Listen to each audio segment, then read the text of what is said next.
And Reed, you mentioned that about my musical group. I just had a wonderful opportunity last night. Bill and I, we played for a group called Infinity. You see a lot about them in the newspapers, but they have a wonderful little cafe right across the street from the Reg, and they open up these great big glass doors, and you play, and the people can walk right in off the streets, like being in Europe. It's really, really a swell situation there. You do great Irish music.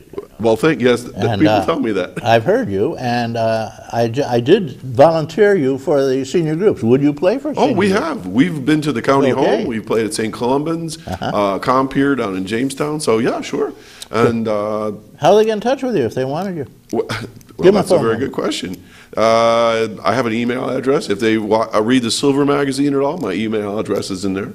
What's your phone number? My number would be 223-0112. And Doc and Bill, we play Irish and American folk songs, and we have a great time with folks. Oh, yeah. Well, old Danny boy just breaks my heart. Old Danny boy, that sure. just breaks my heart. And we're playing at the McClurg June 9th for the Historical Society. Sure. The McClurg Mansion in That's Westfield. right. That's right in the middle of Westfield. Which brings me right to what I'm going to talk about today. I've had and been given the honor of being the guest speaker for this Memorial Day in Ripley on Monday. And so I decided, was that? What are you going to talk about? Well, that's what I was going to just tell you what I'm going to talk about. You're on. He's always the interviewer here. I was going to touch a little bit on the history of Memorial Day, and when, just like anyone else that prepares for a speech, you try to get the background. Well, growing up as a kid, you always knew that Memorial Day has something to do with, It was Decoration Day. Decoration Day. You went down and honored your relatives. Decorated the graves. Right, but I dug a little bit further back, and there was an article in the Post-Journal as well yesterday, but I went out on the internet and found out that about 1863, now there's a lot of contention around this whole topic of Memorial Day and Decoration Day. Everybody has their own storyline, but what I can figure is that down in the South, the Confederate women at some point or another started putting decorations, flowers on the graves of their fallen soldiers. About 1864 in Boalsburg, Pennsylvania, I believe that was the first official noted or recorded ceremony for a type of Decoration Day. And then, did you know that taps is the official music for Memorial Day, Decoration Day? I wonder why. And taps, I thought, well, I wasn't sure what it was for, and I learned that taps was a Confederate song that was consigned to one of the musicians of the Confederate Army to play to put the fires out at night. So that when you heard taps, you put out your fire. In 1866 was the first memorial service in New York State in Waterloo. So we're going back about 140-some years. I was surprised. 1868, Jamestown, New York had its first memorial service. And then in that same year, the commander of the Grand Army of the Republic declared that on May 30th that year that they were going to celebrate officially Decoration Day. And do you know why May 30th? What? It was the only day that there wasn't a famous battle commemorated. It was like a free day. I didn't know that. So I was finding out all kinds of information. It's like the church, every day is a saint, or every day on the United States, it's like, take your kid to work day, or eat cat food day, or whatever day, or repower day, senior report day. By 1890, all the states in the United States were celebrating Decoration Day. But in 1882, they moved it from Decoration Day, the title, to Memorial Day. When? 1882. Wow, so it was Decoration Day when I grew up. Yeah. Well, they say they flip-flopped the titles. And then World War I really kind of strengthened the whole concept, of course, because so many folks perished in that conflict. But that really brought Memorial Day to the forefront. But then there was a big hoopla. In 1967, the federal government declared their uniform holiday bill. So in 1968, this was the first time that Memorial Day became the last Monday of the year in May, so that there would be a 3-day holiday. And I know the veterans groups had a big row about this because it was taken away from the official purpose of the day, and that it was May 30th. You also know that, according to this, that the flags are to be flown at half-staff till noon I did not know that. Did you know that? I didn't know that, but you know, I wonder, I've got one of that's hanging. Mm-hmm. And how do you fly that at half-mast? Maybe you could tuck it up or something, but Well, anyways, or fold it over. There's rich and important history and ceremony behind Memorial Day.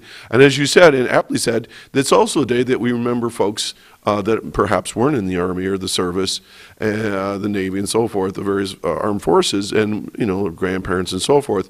But I thought about, well, why would we honor those folks? You know, war touches all of our lives.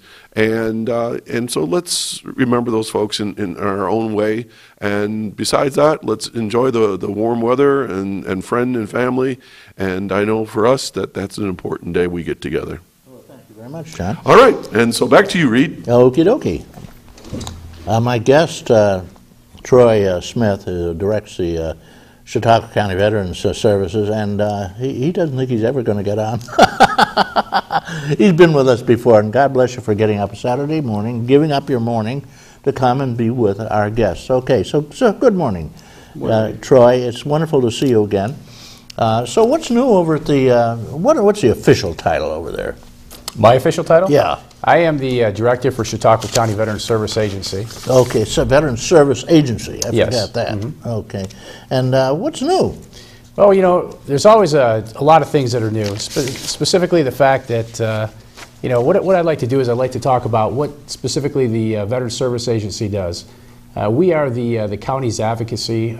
We advocate on behalf of veterans basically for putting veterans in for service-connected claims. We take care of widows of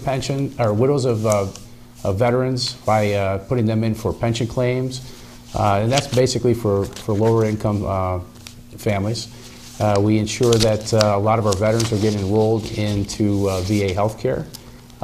So basically, in anything that's kind of military or veteran-orientated, we're definitely involved in it.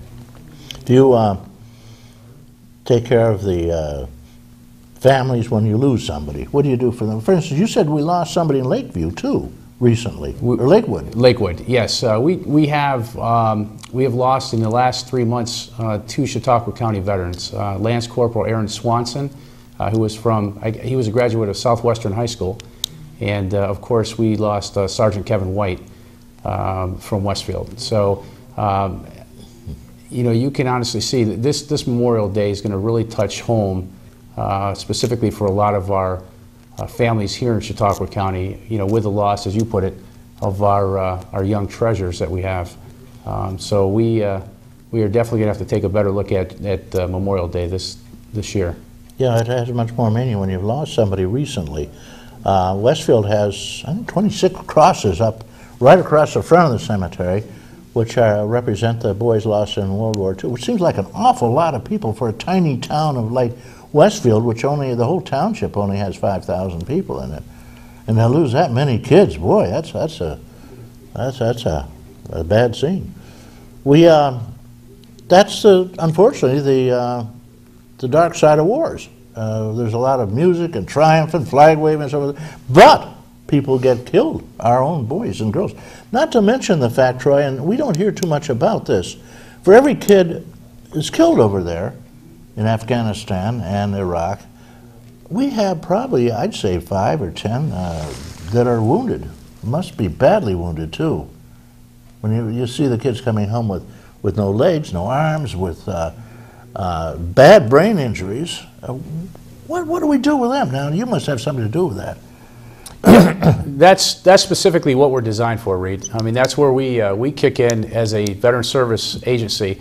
Specifically, as you said, we're having a lot of our veterans that are coming home right now, you know, that have suffered a lot of traumatic injury, as you said, traumatic brain injury. Post-traumatic shock, too. Well, post-traumatic stress disorder is definitely something that's been around for all the wars. And they used to call it the 1,000-yard stare. They've called it shell shock. They've called it a bunch of different things. But it comes down to post-traumatic stress disorder. And a lot of times, of course, this isn't a physical injury to the veteran. It's something that's sustained within the veteran. And a lot of times the veteran may not even be aware that they have post-traumatic stress disorder. Basically, it's more recognizable by family, friends, people who knew the veteran prior to their deployment into a combat zone. And we come into play as you know, it's myself, I have Mike Rao, who's a service officer who's down in Jamestown with me, and I also have Jim Hurley, who's my service officer up in Dunkirk.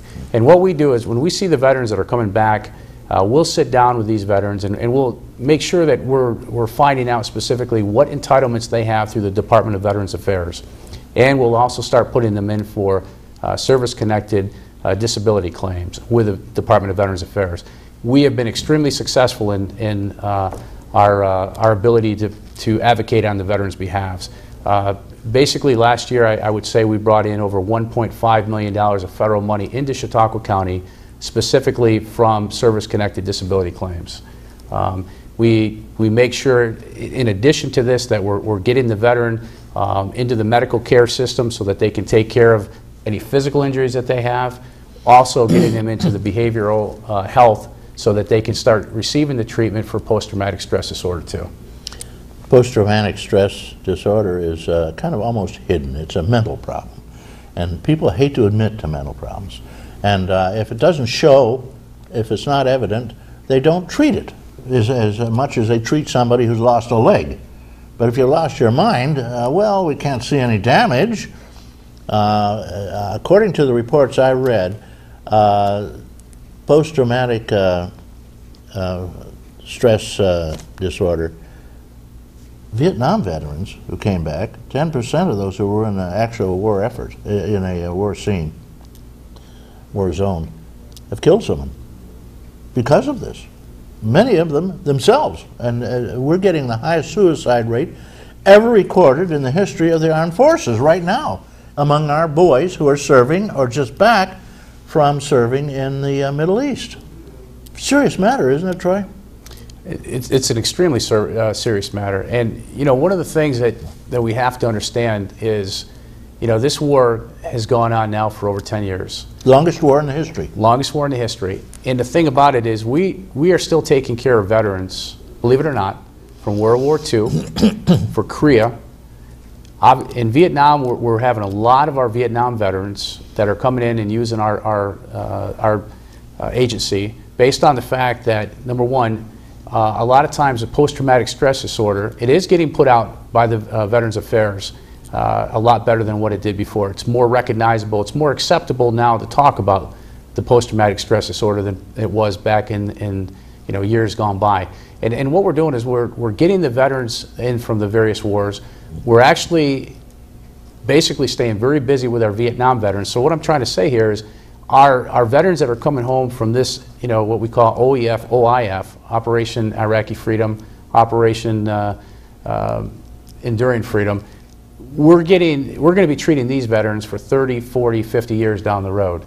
And it's important that we try to identify them as quickly as possible. We have, in Chautauqua County, we're the third highest per capita of veterans in all the 62 counties in New York State. Are we? Yeah, we are. And we have right now about 13,000 veterans, and this isn't including, you know, dependents of veterans, because they suffer too. They go through when their spouse is deployed for the long, you know, year at a time, 15 months at a time, 18 months at a time. They have to take care of the home front. You know, many of them are on food stamps, I might add. They are. Shamefully. Shamefully. Shamefully. But, you know, we're able to identify these veterans as they get referred to us and try to get them into the, you know, into the treatment. Now, Chautauqua County is very, very fortunate. We have, you know, since I first started talking to you, I think, which was over 2 years ago, we have now have 2 community-based outpatient clinics in Chautauqua County. We have one in Dunkirk, and we have one in Jamestown. A lot of your counties in New York State don't even have one, so we have 2. In addition to that, the Veterans Administration has put resources here. We have home-based health care. They're actually located in the same building that I am down in West 3rd Street. In Jamestown. In Jamestown. And home-based health care is very important because this takes care of a lot of our senior veterans that are unable to get up and go to the, you know, to the community-based outpatient VA clinic. We have, I believe there's nurses there, there's a nurse practitioner, there's a social worker, and they will come directly to the home of the veteran. They'll actually go into nursing homes also and assist the veteran with the VA benefits that they've earned by taking care of them in the home. So we are bringing more and more resources